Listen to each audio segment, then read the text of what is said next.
decade and some change old.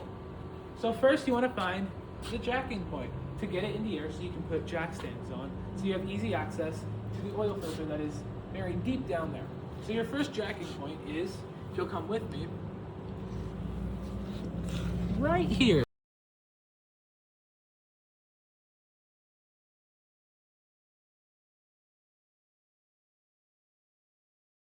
So here we have a jack stand. In this case, it is a 2-pin mechanism, which is supposed to be safer, but we're just gonna put it. We already have one on that side. I'm just gonna take you along on how we put up this side. So I already counted on that side, and it is 6 teeth high. So I'm gonna count and put it down to that. So we got 1, 2, 3, 4, 5, 6. So we're gonna go and put the pin right there. That looks right. And then we just slide in. So you want to push this one down, and that locks the first mechanism. And this is basically your failsafe, and it slots in here on a tooth what is one level above. And then you go to the car, and it's usually you go your front wheel or back wheel, and you'll see a pinch weld right here. This thing can support the weight of the car on these stands. And there you go. You pull up that.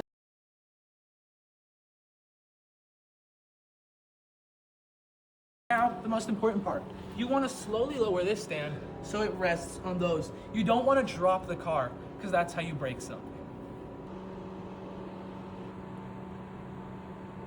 Okay, ready? This is now, there's tension.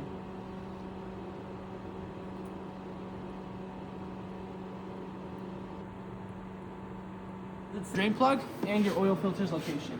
And as you can see, I already do have some cardboard there, just to prevent any spills from happening or damaging the concrete. Now, if you look underneath here, our oil filter is right here, and our drain plug is right here behind this subframe.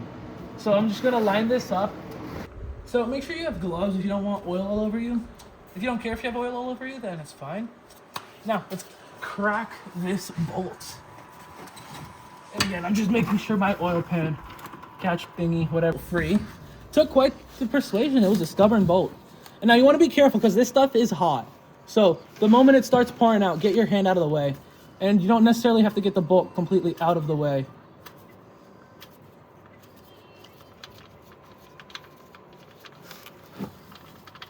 And then I'm just loosening it up. Oh, God. And you think oil won't leak out. Now, it will make me sad when I put the new one in, because the new one is such a pristine blue, and this tool is gonna scrape off the paint on it. And we're just gonna let that drain off a bit. Get that oil filter. So here we have our new oil filter. It's still in the wrapping. And then here we have our Costco oil. And you want to make sure this is the right oil. Actually, let's check that first before we lubricate this. So on this car, this specific car, the oil fill cap, this is your dipstick to check your oil. Your oil fill cap is going to be under this cover. So you just pull it up. And you can tell I've been in here before because it came off so easy. Here. Your oil fill is right here. And on it, it tells you. So let's crack that open. There we go. Our oil fill. And right on there, you see that SAE 0W20. And now if we look on this, we have 0W20, full synthetic. You can also look in your owner's manual, and it will have it there too.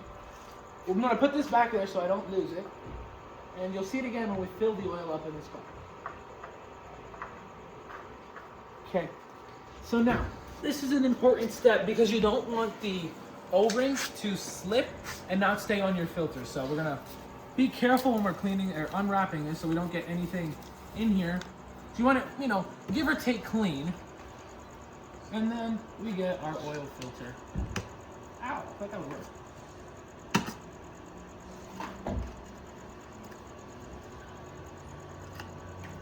And then we're just gonna pour a little bit in. Should be enough. No, it needs to be more, I believe. I thought you just had to take a little and put a light coat. There we go. That's a I made a mess, but it's fine. And then you just, you know, dip your finger in the puddle up here and you rub it around the O-ring a couple times. And you basically want to see the O-ring shiny. I'm just gonna go ahead and make sure there's like a thin layer on everything here. And we're not wasting too much oil because you need like this entire bottle and some more for this engine. So we should be good. All right, that is enough oil. I'm gonna wash my hand off. Attempt to clean this off the concrete as best as possible. All right, and now oil does not.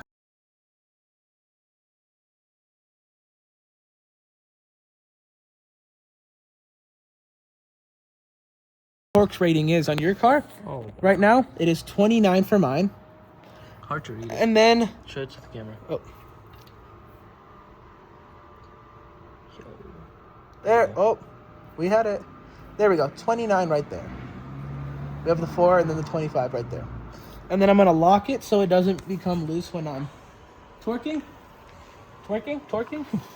And we're just gonna go ahead and tighten it. Actually, we're not gonna go ahead and tighten it because I don't have the on there. There we go. Now let's tighten it. Yo, I wanna move the oil. Yeah, I think the oil can be moved actually. I thought I would have enough space with the ratchet mechanism, but I guess not. All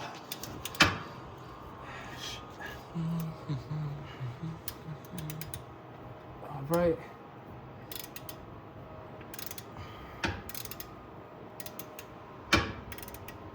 Am I loosening this thing? I am loosening this. Oh my god. I have a problem. There we go. Now I'm tightening it. I knew that. When do you know it's tight? You'll feel it in the wrench. You might hear it. I'm not sure.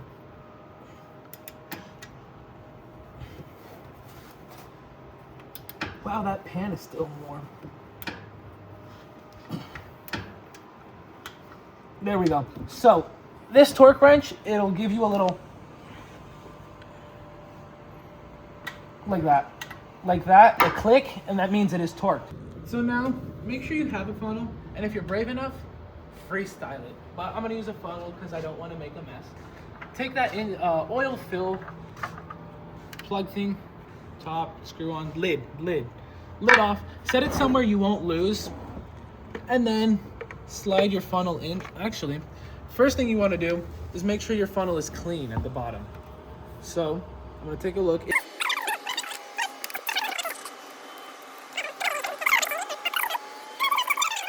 Won't allow anything to spill. And then you want to put it in. You don't want to push it in, you just want to put it in. And then check your owner's manual, check Google with your VIN, do it however you want, and make sure you pour the right amount. This car takes 5.7 quarts of oil. And this is a 5-quart container. And I've used a little bit of it for that, what is that called? The filter. So I'm gonna dump this entire thing in, nice and slow. I don't have to say nice and slow or smooth.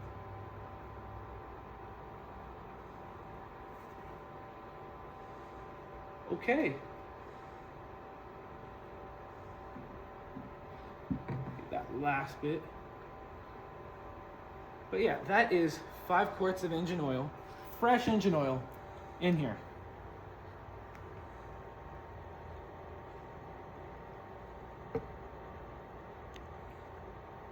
All right. Now that was only 5 quarts. We need 5.7 quarts.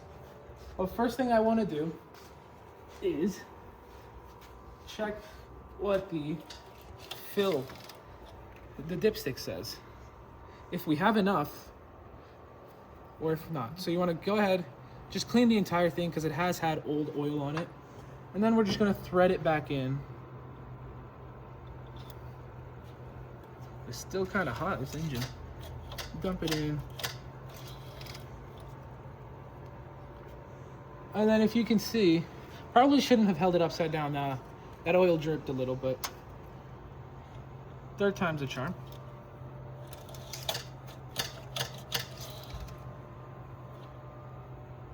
And it is just below that bottom line.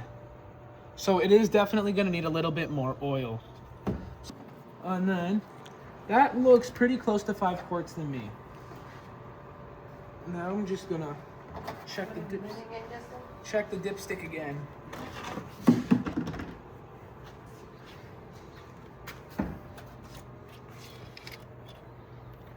Wipe that clean. Send it back down.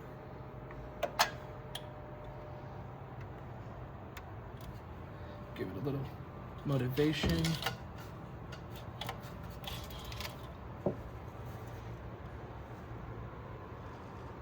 That still looks a little underfilled to me. It's around, I don't know, quarter way to the middle. So I'm gonna add just a tiny bit more.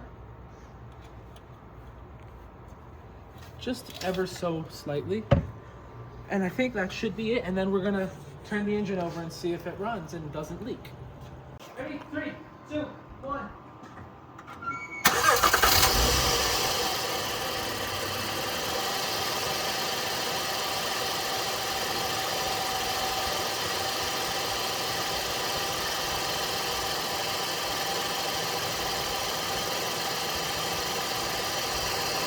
And then the last step is go for a test drive. Make sure all of your temperature gauges look normal. There's no flashing red lights like your check engine or your oil. And then once you drive 30 miles, 50 miles, or 3 or 4 trips, you don't have to do it all at once. Check under your car, see if there's anything leaking. If nothing's leaking, good job. We've done a perfect oil change.